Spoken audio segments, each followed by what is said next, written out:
Sabe aquela sensação de que, para poder avançar, a gente precisa primeiro dar um passo para trás? Parece meio estranho, né? Mas é exatamente essa a grande sacada de Gênesis 35. Hoje, a gente vai mergulhar nesse capítulo que ensina a arte, a surpreendente arte de voltar para a base, sabe? Para poder construir um futuro mais firme. Vamos juntos descobrir por que, às vezes, o maior avanço começa, na verdade, com o retorno. Bom, nosso caminho por essa análise vai ter 4 paradas. Primeiro, vamos entender o que é essa tal de faxina espiritual e por que ela é tão crucial. Depois, a gente faz uma viagem no tempo para ouvir o que grandes pensadores da história enxergaram nessa passagem. Aí, vamos bancar os detetives e descobrir uns detalhes que estão ali, escondidinhos no texto, mas que fazem toda a diferença.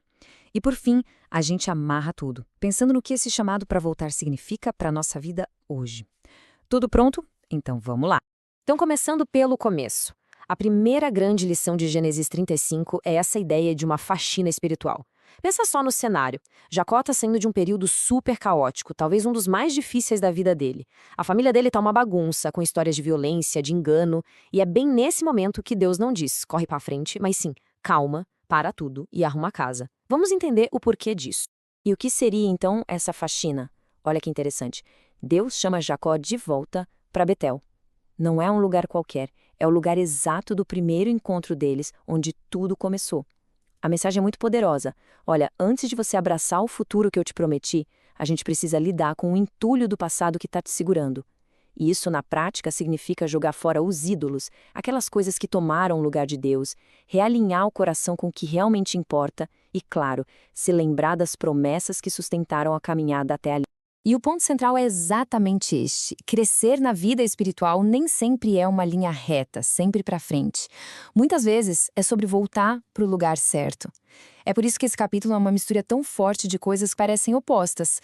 Tem reavivamento e tem luto. Tem reafirmação de quem se é e tem cumprimento de promessas.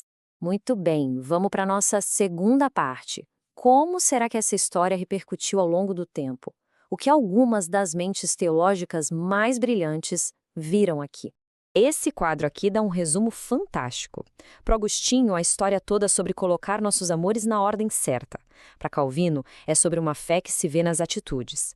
Lutero foca na beleza de ter a identidade transformada pela palavra de Deus. Spurgeon nos lembra daquela proteção divina que a gente nem percebe, e o Tim Keller, de um jeito genial, nos ajuda a enxergar nossos próprios ídolos modernos nessa história tão antiga. Cada um deles nos dá uma chave para abrir uma nova porta de entendimento.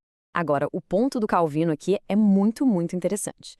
Ele percebe que Jacó não fala só para jogar os ídolos fora. Ele pede purificação e troca de roupas. O que isso quer dizer? Que a fé de verdade não é só um sentimento guardado lá dentro. Ela transborda, ela aparece em ações práticas, visíveis.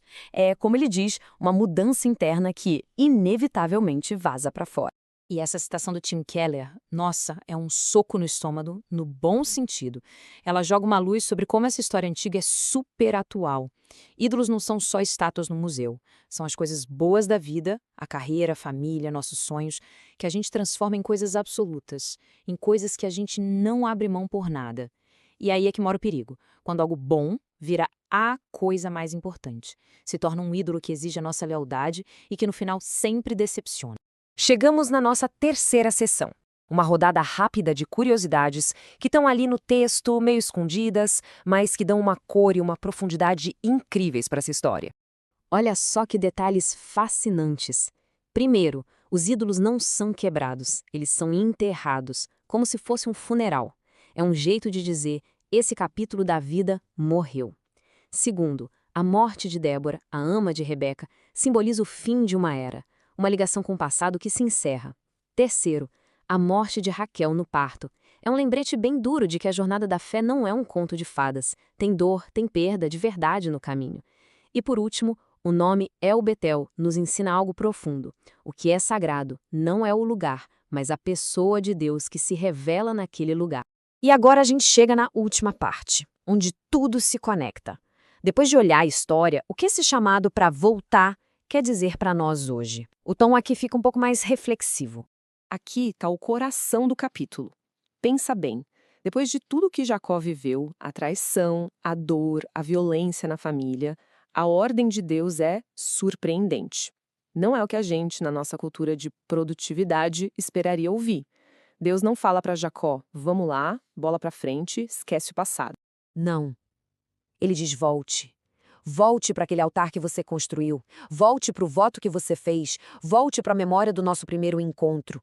O caminho para o futuro, para Jacó, passava por revisitar o passado. E por que isso? Porque antes de começar um capítulo novo na nossa vida, Deus nos convida a fazer essa limpeza. E não é por ser um Deus exigente, não. É por ser um pai amoroso que sabe muito bem que os ídolos que a gente carrega, eles sempre cobram juros altíssimos no final da conta. Então, o que a gente pode levar de tudo isso? Esse slide resume perfeitamente. Primeiro, Deus não desistiu de Jacó, mesmo com todos os seus erros. Segundo, Deus leva a idolatria a sério, é algo que precisa ser removido. E terceiro, e talvez o mais lindo, Deus continua chamando Jacó pelo nome que ele mesmo deu, Israel, o nome da promessa. Isso é muito, muito poderoso. Toda vez que Deus o chama de Israel, é como se ele estivesse dizendo: ei, sou eu que ainda estou escrevendo a sua história, e ela não acabou nos seus erros, não. É uma declaração de graça pura, de um futuro que ainda está sendo desenhado pela mão de Deus. E para a gente terminar, fica essa pergunta. Será que o próximo passo na nossa jornada é mesmo uma coisa nova, super empolgante? Ou será que é uma obediência antiga que a gente adiou? Uma promessa que ficou esquecida? Um relacionamento que precisa de conserto? Qual será o Betel para o qual Deus talvez esteja nos chamando de volta hoje? Fica aí a reflexão.